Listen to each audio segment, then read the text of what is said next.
তাই মানে 21 লাষ্টৰ প্ৰায় বুলি ক'ব পাৰি। গুৱাহাটীত পূৰবী বুলি এগৰাকী মানে লগৰ মই বাৰেকৰ নিচিনা তাই মাতি পঠাই দিলে ঘৰত থকাতকৈ গুৱাহাটীলৈ গুচি আহিলে মোৰ লগতে থাকিবি কাম বন কৰিবি তেনেকৈ বুলি যোৱা পঠিয়াই দিয়াহে মই কিন্তু এবাৰো গুৱাহাটীলৈ যোৱা নহ'ল। ক'ত কি কৰিছে কি নাই কৰা মই সেইবোৰ বিশেষকৈ নাজানো।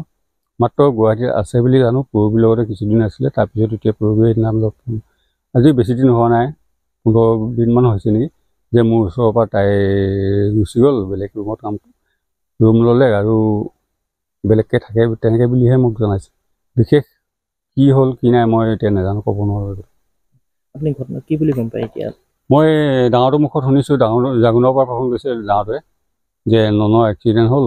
কিমান কি এক্সিডেণ্ট নাজানো, গতিকে অলপ হেৰি নেকি অলপ চিৰিয়াছে নেকি তেনেকৈ বুলি ক'লে মানে।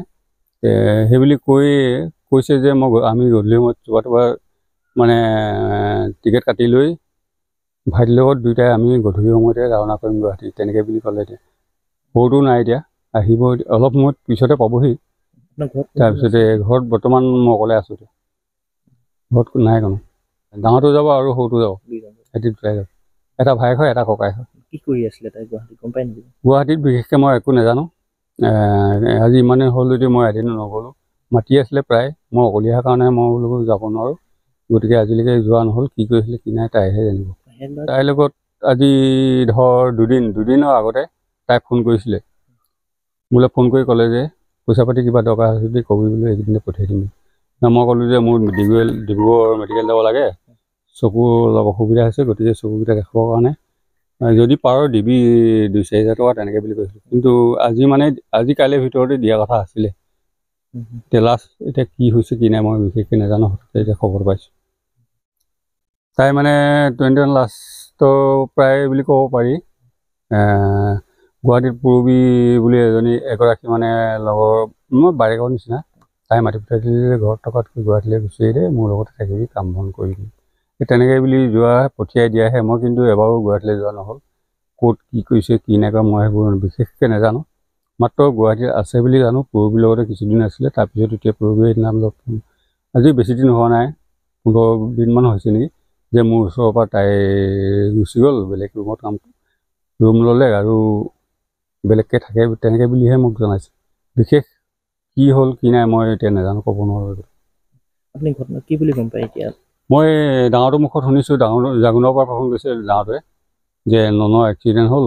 কিমান কি এক্সিডেণ্ট নাজানো, গতিকে অলপ হেৰি নেকি অলপ চিৰিয়াছে নেকি তেনেকৈ বুলি ক'লে মানে।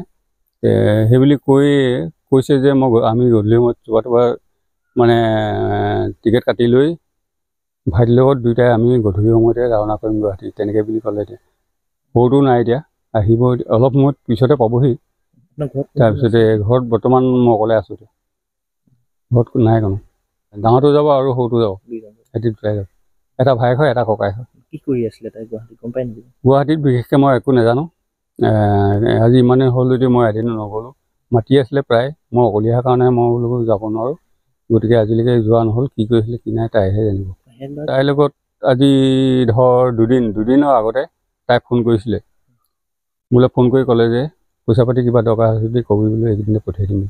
মই ক'লোঁ যে মোৰ ডিব্ৰুগড় মেডিকেল যাব লাগে, চকুৰ অলপ অসুবিধা হৈছে, গতিকে চকুকেইটা দেখাবৰ কাৰণে যদি পাৰ দিবি 2-4 হাজাৰ টকা তেনেকৈ বুলি কৈছিলোঁ। কিন্তু আজি কাইলৈৰ ভিতৰতে দিয়া কথা আছিলে।